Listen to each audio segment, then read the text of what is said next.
Welcome back, everybody, for your stimulus update today. On this episode, we're going to talk about that 25-minute conversation that Nancy Pelosi and Mark Meadows just had yesterday and how it went and what it means for the future of the stimulus bill and the next stimulus payment. And then after that, I'm going to share with you the statements that Mark Meadows made to the press about that phone call, and I'm going to tell you what I think about it right after this.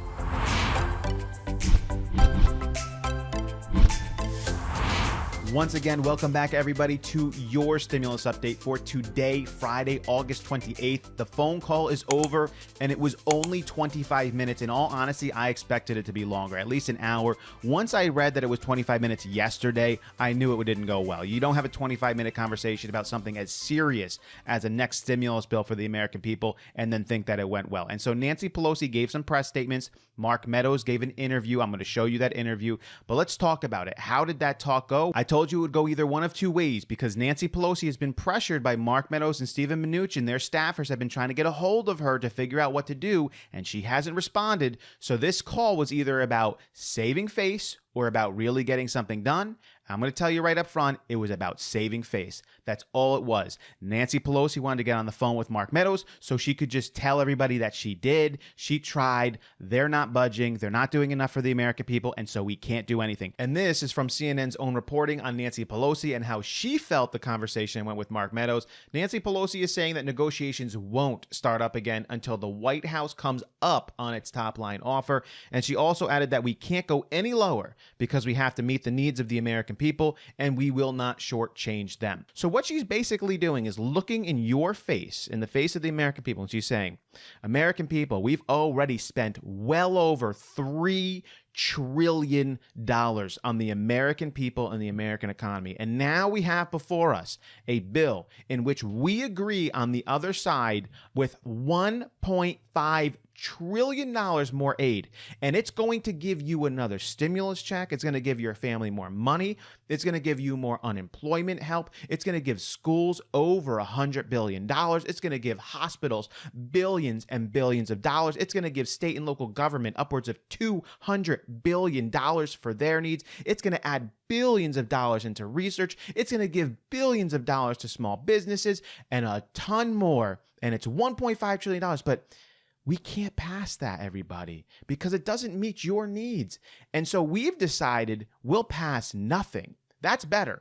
We need to hold our ground and pass nothing for the children. She thinks that's a good message to you. I feel like people on both sides within a 90% middle radius, maybe you have the fringe on the conservative side that doesn't want to do anything because they don't want to ever pass any money, basically. And you have the fringe on the other side. There's 90% of America that's saying, please pass what you agree on. That's not what Nancy Pelosi thinks.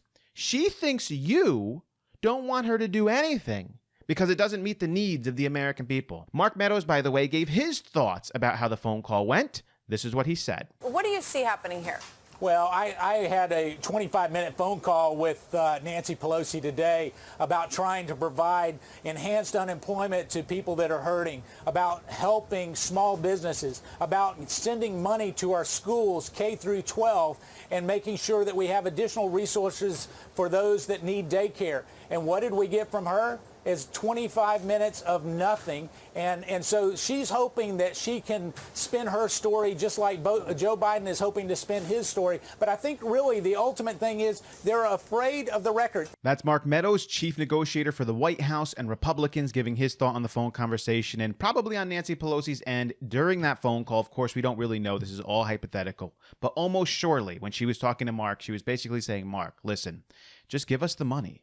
We're the Congress. We have the power of the purse. Give us $2 to $2.4 trillion. We will decide what's in there. And then Mark was like, well, we want to give money for the hospitals. This is how much. Mark, you're not listening. We're not talking about your numbers anymore.